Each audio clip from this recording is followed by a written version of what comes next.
everybody. Today I wanted to talk about all the books I read in March.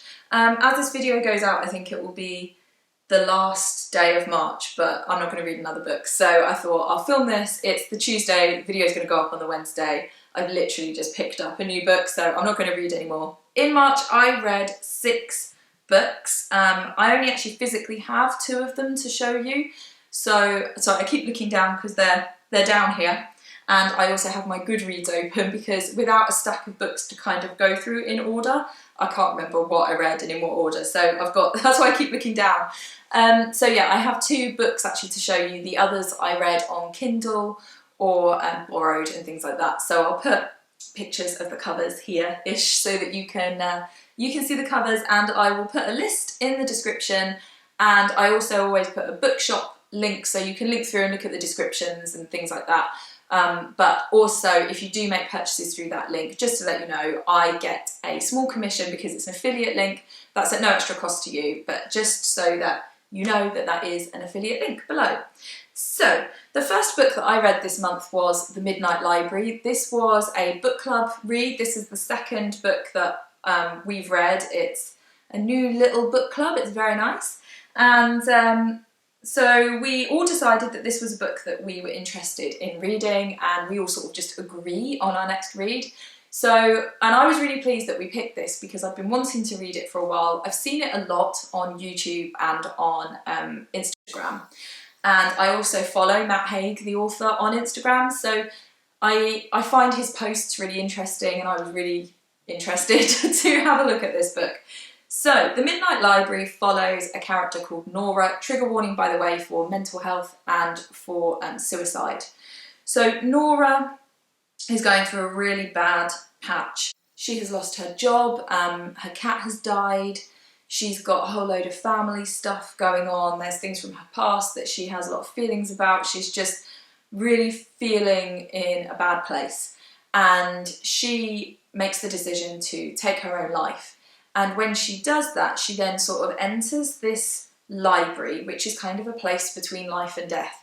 And she is able to read the books in the library, and they take her to all the alternative lives that she could have lived if things had have gone differently in her life. And I thoroughly enjoyed reading it. I gave it 5 stars, I think, because I found it very accessible. I read it probably in 2 sittings. I found it very warm. I felt by the end of it quite uplifted. I enjoyed that it was about mental health. I think it's not written about enough. So I went away from that book having really thoroughly enjoyed it. We then discussed it at book club, and although I still really enjoyed it and I still would recommend this book, not everybody did, and it was interesting looking at their points, and I can definitely see their thoughts on it, and it made me feel slightly more critical towards it, but in a good way, in a sort of examining literature kind of a way. So what we felt is that it was very predictable, which I did feel that while I was reading it, but that wasn't a problem. And also, we all kind of didn't enjoy certain lives that she went into, but that is what it is. And so I didn't enjoy the musical ones, which is very surprising because I'm a musician sometimes. Yeah, it was.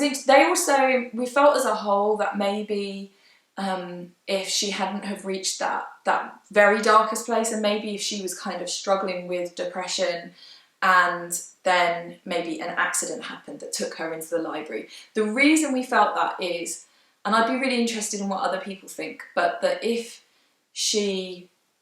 somebody was reading the book who was really struggling with very, very bad mental health, whether reading about those things would be very triggering, and that maybe the same themes could be explored and she could still be in a bad place, but maybe without it discussing suicide. I don't know, but I thought that was an interesting thought. So, but I did really enjoy it. I would recommend it. Yeah, it's good. It's just, as I say, I found it quite warm, and I think at the moment when, I think, are we all struggling with mental health? I have been. To read something that kind of just gave you a bit of a lift and also discussed these things. It felt good. I liked it. So then the next book that I read this month was Meat by Dane Cobain. I will link Dane's channel and everything below. He's a fellow author tuber, and Meat was a really interesting one. I think he released it last year. And so Meat is about a vet called Tom Copeland, I think. Yeah, I'm pretty sure that's his name. And Tom is a vet, and he has kind of been embroiled in some dodgy stuff in his last practice, and I can't remember if he's fired or he has to leave. He's sort of made to leave, but ultimately he ends up taking this job at this super farm called Sunnyvale to become their vet, because basically nobody wants to do it, but he needs a job. He's been disgraced, so he comes to this super farm. The first section of the book deals with him meeting everybody and finding out what the setup is at this place. So it's a kind of a farm that you don't really see in this country. It's that real intensive farming that you see more in America, but actually in America often it would be one species. So you would have like a super cow farm, whereas Sunnyvale is like the ultimate super farm. So it's all the animals, there's thousands of them, all kept in really intense conditions. So he explores all of this, meets all of the people, and then as the book goes on, basically everything goes wrong. You could have called this book Everything Goes Wrong. There's not a single thing that goes right. So Meat obviously discusses factory farming and the issues surrounding that, and animal rights and all of that kind of thing. And Dane is actually a vegan. He became a vegan due to researching this book, as far as I understand. And I'll link, he's got an Instagram account where he shares his vegan, like his recipes and stuff like that, so I will link that below too. But actually the book isn't sort of a, although it has the themes of animal rights, it's not like a preachy book, it's not like trying to have a cause, if that makes sense. It's just a story with those themes, if that makes sense.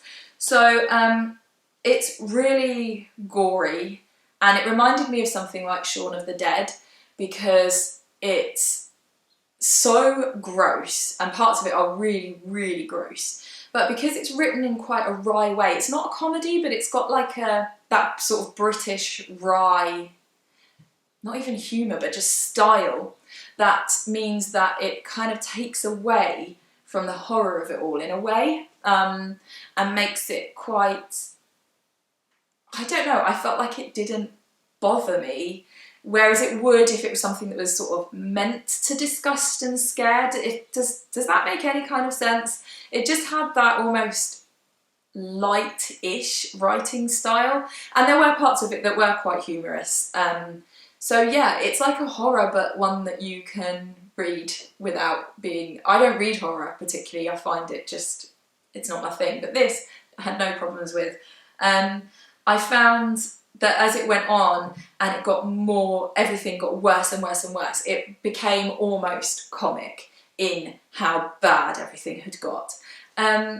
I really enjoyed it. I thought it's quite long, but it's one of those where you're going like through this whole long journey with the characters. You have that feeling of like, could it really get any worse? And yeah, it's not like the kind of books I would normally read, because I generally steer clear of horror type stuff, but I really enjoyed the writing style of this. So yeah, I enjoyed it. The next book that I read this month was another one on Kindle. This was Girl on Fire by, sorry, I haven't got my glasses on and can't see the author's name. It's by, oh no, now my laptop's timed out. Cara, Alwill, Leyba. Is that right? It might be wrong. I'm sorry. And I was just looking for some kind of businessy, inspiring books, but I really don't like any business guru type thing, and I hate anything to do with like, what's it called? The law of attraction, because I personally believe in the law of, yes, saying what you want, but then putting the work in and not expecting the universe to provide because you've put the words out there. I don't know. I know some people really believe in it, and I don't want to disparage that, but for me, I really don't like it.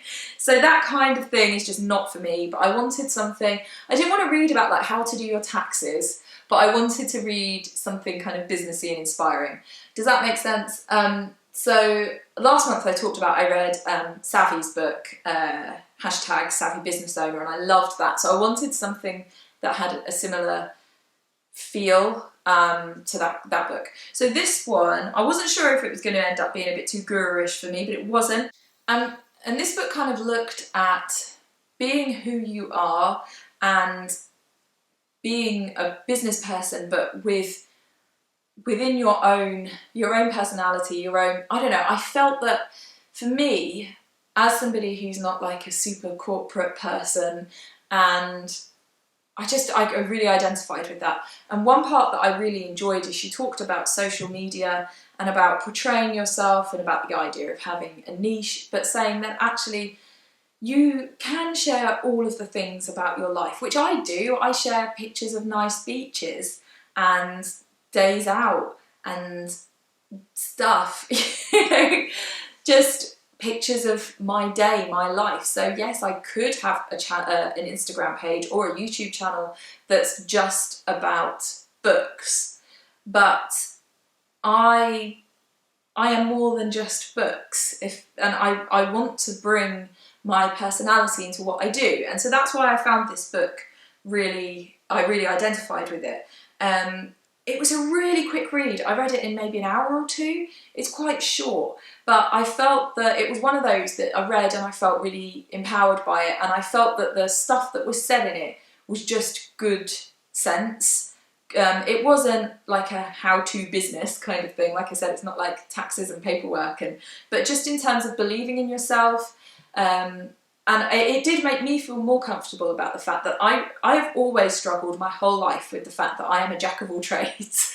And so I'm into so many different things. I love music, I love running, I love martial arts, I obviously love books, I love the sea, I like reading books about the Tudors, although I haven't done that for a while, I probably should. You know, there's lots, and I think lots of us are the same, but I feel like I have so many interests, and then if I really pepper that all over my social media and even my books, my 2 published books at the moment are completely different. So reading something that kind of said, well, that's okay, because the thing that links it is you, and you can be you and make your own mark and do things your own way. And so that's why I really identified with this. If you fancy a quick read that is quite empowering, then give it a go. I might look up her other book, her like breakout one, I can't remember what it's called though. The Girl Code, that's it, I might have a look at that. But this was very good. So then after that I read, pin it so I can see, oh okay, I read this one, What Katy Did at School with My Daughter. So this was a bedtime story. She reads chapter books now, so the way that we do, so in the past, my husband and I would probably read her the same book, and so we'd be alternating chapters because we take it in turns, but now she's happy to we read her our own book. So he's reading some Jacqueline Wilson, I think, to her, and I'm reading through the Katy series. So yeah, she can kind of still follow the threads of the story. And she really liked this. So she read the first one, sorry, it's up there. She read the first one during lockdown with her gran over Zoom, which was lovely. And then I read this one to her. We're now on to the third one. So yeah, I'm including them in my wrap-ups because I read it. So these are very precious books to me. I have read these about 1 billion times, the whole series. And it's quite sweet because it's got an inscription in it that it was given to me in 1992 for Christmas. So I would have been 8. And it was given to me by my godmother's parents, who were like grandparents to me. So yeah, it's special. These books are special to me. Anyway, so What Katy Did at School, I think, so the first one is a little bit kind of preachy in parts, and it's a bit more old-fashioned, I would say, than this one in some ways. This one is of the three, the most accessible, in my opinion. So in What Katy Did at School, Katy, in the first book, has been through having a severe injury. She's become very serious. She's a lovely girl, but she's become a bit careworn. She is the housekeeper for her family. She's got a number of younger siblings. And in What Katy Did at School, her father decides that her and her younger sister should go away to a boarding school so that they can be children, basically. And it's kind of like one of those boarding school books. It's her exploits at school. Katy is a very moral and sensible young girl, and she sets up a club against flirting with boys and stuff. So it does still have kind of themes about morals and being ladylike and stuff. But I think it's just an easier read. The first chapter in this book is very odd because it kind of doesn't fit with anything else in the book. So aside from that, if we put the first chapter in a box, because that's about two of the other siblings going to visit a family member, the rest of the book is all about the school visit. My daughter loved it because she loves those kind of school stories, and she enjoyed all of the characters. Yeah, it's lovely. And for a book that was written in, I think, the 1860s, it's not too old-fashioned for my 8-year-old daughter to read it, and I only had to explain a few things to her and talk about things like, well, no, she couldn't ring her family and she's miles and miles away. There's no way of speaking to them. She was properly away for a long time.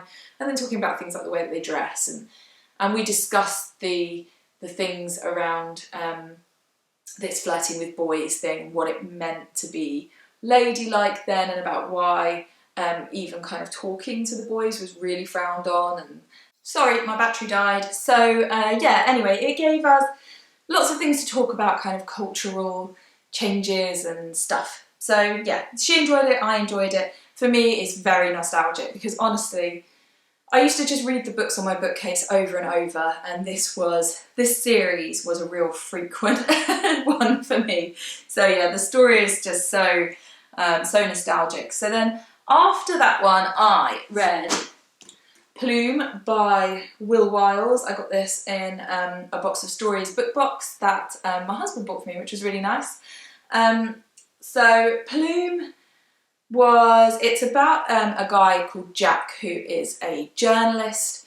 Jack is trying to get an interview with two people, one of whom is an author and the other one runs a social media. No, he doesn't. The other one I think is a developer, if I remember rightly, in London. So it's all set in London, and he's trying to get these interviews, he's trying to write up the stories, because he's also an alcoholic and he's all over the place. He's got, desperately trying to keep his life together, trying not to get sacked. And most of the book centres around him managing to interview this one particular guy and then them forming a bit of a bond and going on some exploits together. It covers 2 or 3 days. There's also this theme about this plume of smoke, which is why it's called Plume, that's over London, and Jack kind of worrying about this smoke. There's also cockatiels, so that's a thing. And yeah, he's kind of that's not an unreliable narrator so much, but a troubled narrator, I suppose. How much you kind of relate to him and root for him is changeable throughout it. But I really didn't like this book, which is a bit why I'm like, I had to get an interview with a guy and I can't remember who it was. This really made me slow down with my reading because I just wasn't that interested at all. And I thought it would pick up sometimes with books that I find the first 50 pages a bit of a challenge and then I get into it, but this one, it just never picked up for me. It's supposed to be funny. It says on the front, one of the funniest books I've ever read. Biting and very funny. It wasn't funny at all. I found Meat by Dane Cobain more funny, and that wasn't meant to be funny. And this one is meant to be funny, and this wasn't funny. So it just wasn't funny. It was, I think that the things that were kind of meant to be funny were cruel, and like, I don't think that a guy being like a terrible alcoholic and having awful things happen to him and go, you know, turning up in these strange situations, and just didn't think it was that funny. I would say that the only part of this book that I found in any way interesting was it being set in London and talking about the development of the rundown parts of London into like really trendy things, and the sort of take on that, and the slightly comic look on the kind of hipsterish new places in really rundown parts of London. I would say that's it. So yeah, I don't know. I found that I didn't like the writing style. I couldn't get into the characters. It's really slow. It's quite a long book and it only covers a couple of days. Yeah, and I got to the end and I kind of went, okay. It just didn't pick up for me at all. So I read it, I didn't enjoy it. If you've read it and you did enjoy it, I would love to know. I always think it's interesting how people take things differently. But for me, I just found it dull and not funny. So I think that if you do find it witty and you do enjoy the themes around sort of London developments, I found it kind of interesting, but it's not my thing. So maybe if you were more into that and you liked kind of the satirical look, because it's more satirical than funny, but it's not funny satirical.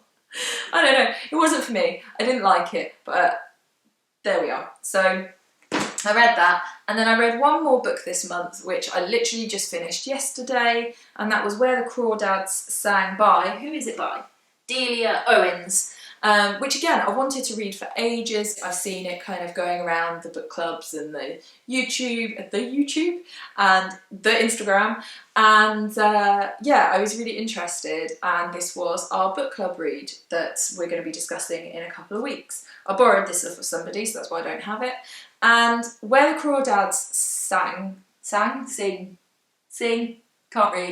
I think, is about a girl called Cara. So Cara is a young girl at the start of the book. She's like maybe 7 or so, and her mum walks away from the family, and then progressively her siblings all leave, and she's left with her father, who is abusive and an alcoholic, and she's having to kind of manage to cook and sustain herself and her father.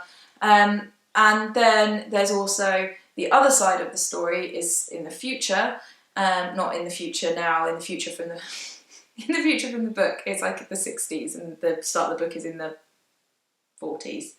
I'm doing a great job of explaining this. In the future for the book, there's been a murder, and well, there's been somebody who's died, but it's suspicious, and they start investigating it, and the two threads come closer and closer together throughout the book. And I really, really enjoyed this. I loved the style so much. It's very, it's just got a lovely vibe to it. It's set in sort of marshland, and I liked it's got a real nature theme. So Kaya loves nature. It's her only friend, basically. And yeah, it's just got a really kind of special atmosphere to it. That said, there's a real romantic thread through it, which I found a little bit too much at times. I kind of liked it, but at times I was like, oh, I don't know, kind of had enough of that bit now.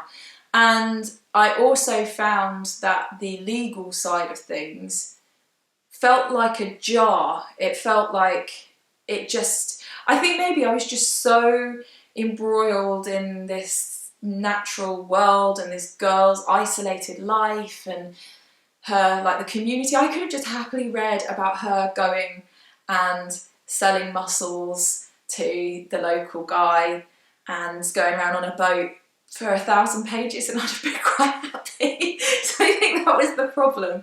I'm not a big one for reading romance anyway, so if you like romantic plots, then I think that you won't have an issue with that. For me, I'm just always a bit like, oh, I don't like it, because I've got a heart of stone.